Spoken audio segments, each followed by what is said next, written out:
आगे का अगर हम कुछ इतिहास जाने, जैसे द्वारका के बारे में आपने बताया, तो एक जैसे आपने एक रीजन बताया कि श्राप लगे तब डूबी, लेकिन कहा जाता है कि भगवान उसको रोक नहीं सकते थे। जैसे भगवान ने समुद्र से कहा कि आप पीछे हट जाओ, मुझे एक नगर बसाना है, ऐसा कुछ नहीं हो सकता था क्योंकि प्राचीनता और भव्यता, जैसे हमने केदारनाथ में मंदिर बसा है, सब दर्शन करने जाते हैं, वो अभी भी है चाहे कितना भी आंधी तूफान आया हो, और कहा जाता है कि भगवान की शक्ति ने उसे बचा रखा है। ऐसा कुछ द्वारका में क्यों नहीं हुआ? देखिए, अगर हम ईश्वर पर भरोसा करते हैं, अगर हम आस्थावान व्यक्ति हैं, जी अगर हम मानते हैं कि सब कुछ भगवान की मर्जी से होता है, जी। तब हमें ये मान लेना चाहिए कि ये द्वारिका भी में है। भी जो कुछ हुआ वो भगवान की मर्जी जी से ही हुआ।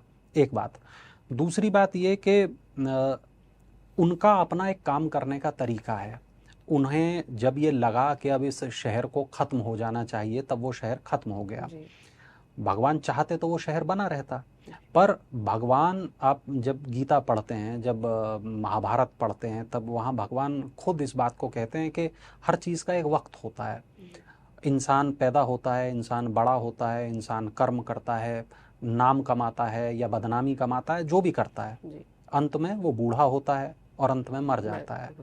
जी सब जन्म मुझी से पाते हैं और लौट मुझी में आते हैं, भगवान जी इस बात को कहते हैं। जी द्वारिका उन्होंने बसाई, और द्वारिका उन्होंने अपनी आंखों के सामने ही उन्होंने ये देख लिया कि अब ये खत्म होगी, जी इसको बचाया नहीं जाना चाहिए। अगर द्वारिका बच भी जाए तो क्या फर्क पड़ेगा? द्वारिका में अगर भगवान ही ना हो तो जी। क्या फर्क पड़ेगा?